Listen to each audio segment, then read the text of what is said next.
madaxweynaha Soomaaliland Axmed Maxamed Silaanyo iyo safiirka midowga Yurub u qaabilsada arrimaha Soomaaliya Michel Sirfon oo maanta kulan ku yeeshay xarunta madaxtooyada waxay kaga wada hadleen arrimo ay kamid yihiin in doorashooyinku ay waqtigooda ku qabsamaan iyo xubnaha cusub ee guddiga doorashooyinka waxaana sidaas sharaxaya wasiirka arrimaha dibadda Maxamed Biixi Yunis.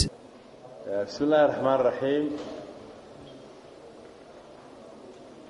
aad iyo aad baan idin salaamayaa waa ciid mubaarak waxaa maanta halkan noogu yimid oo nala jooga ambassadorkii European Unionka oo ilaa darahta joogay oo la kulmay dad fara badan iminkana madaxweynaha la kulmay kana hadlay arrimo fara badan oo ka dhaxeeya cilaaqaadka European Unionka iyo Somaliland waxyaabaha ugu waaweyn ee aad uga hadalay waxaa ka mid ah doorashooyinka iyo waqtiga dhacayaan iyo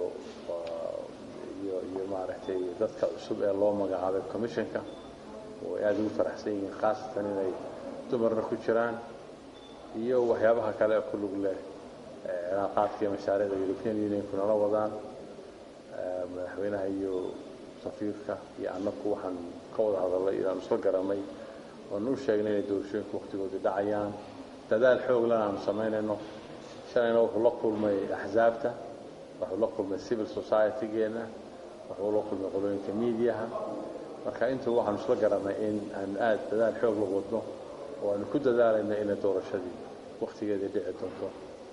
safiirka midowga Yurub u qaabilsan arrimaha Soomaaliya ayaa sheegay in madaxweyne Silaanyo ay ka wada hadleen doorashooyinka ee wada shaqeynta ka dhaxaysa midowga Yurub iyo Somaliland. We met the political parties and the speaker, we met members of the media, civil society, the current electoral commission. All of them, I must say, all of them, and this was confirmed also by just now by His Excellency the President, confirmed the strong commitment of Somaliland to have parliamentary and presidential elections in 2015. I had joint meetings also with the UK ambassador and his international partners. We confirmed our own commitment to support politically and financially this process. midowga Yurub ayaa Somaliland ka taageeray la dagaalanka budhcadbadeeda horumarinta iyo doorashooyinka. Khalid Xabsi, Kalson TV, Hargeysa.